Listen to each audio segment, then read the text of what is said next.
The government has had a shocker of a week to end the parliamentary year. Sex scandals, failed legislation and dwindling popularity, they can't exactly high-five each other on the Christmas celebrations. But I want you to consider an interesting trend among this Conservative government that reflects from wider trends around the world. Now, traditionally, Conservatives like to keep out of meddling in the culture wars, other than a comment here or there. They like to focus on responsible economic management. But the broad principle is insist on things like free speech, for example, but let private values be kept private. This is changing. Started by Trump's status as a preeminent culture warrior, there's a growing view that even if big business has gone woke, along with large sections of the media and academia, then Conservatives need to use what powers they do have to intervene. And he did just that this week. Here's Trump pontificating on the Black Lives Matter movement. Well, I think they're about politics, but I think they're about a lot of other things. If you go back to their original founding and what they were saying, kill the police. What they're saying is kill the police. And that becomes mainstream. Then here he goes again, giving his 2 cents worth on Meghan Markle. I'm not a fan of hers at all, and I think she's very disrespectful to the Queen that we just spoke about, who's such a great woman, who's such a great person, historic person. I think she's very disrespectful to the royal family, but maybe most importantly to the Queen. Trump never shy of intervening in those culture wars. Now, in America, multiple states have intervened to limit the teaching of critical race theory, for example. One of the most influential Republican thinkers, Rod Dreher, told a recent conference, we need to unapologetically embrace the use of state power.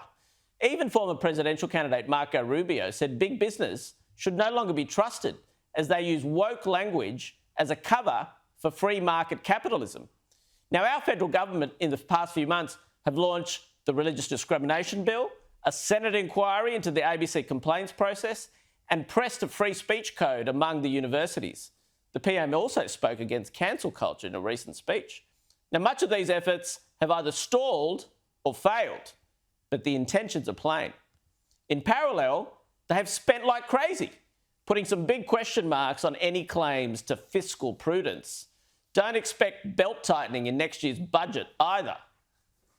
This government is now unashamedly a populist right one, aiming to attract a whole coalition of low-income earners, working class and ethnic minorities, without bleeding its traditional base too heavily. But the active use of government powers in the culture wars is an aggressive shift of tack. Justin, what's your take on this? Have you noticed this shift at all? It's the party that prides on kind of keeping out of this stuff, but things are changing, I think. No, I haven't necessarily. I mean, for me, I think politicians and the middle parties, you know, the Liberal parties and the Labor parties, those parties that sort of sit in the middle and try to grab every vote they can, would do anything and would say absolutely anything if it meant a vote. I mean, have a look at the person that we currently have as Prime Minister in this country. I'd think there is nothing he wouldn't say if he thought there was a vote in it. But you're talking about Conservatives in particular. Well, Conservatives have been sticking their nose in culture and other people's business for years.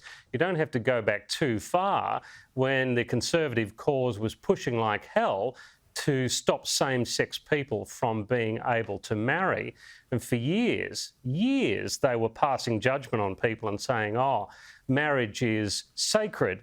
People like Alan Tudge, for example, was making that very comment that marriage was sacred and that also it was only for having children. All that bunkum was coming out of the Conservative camp. So I actually agree with what you're saying, but I don't think it's new. I think they've been doing it for a hell of a long time, and very effectively, I might add.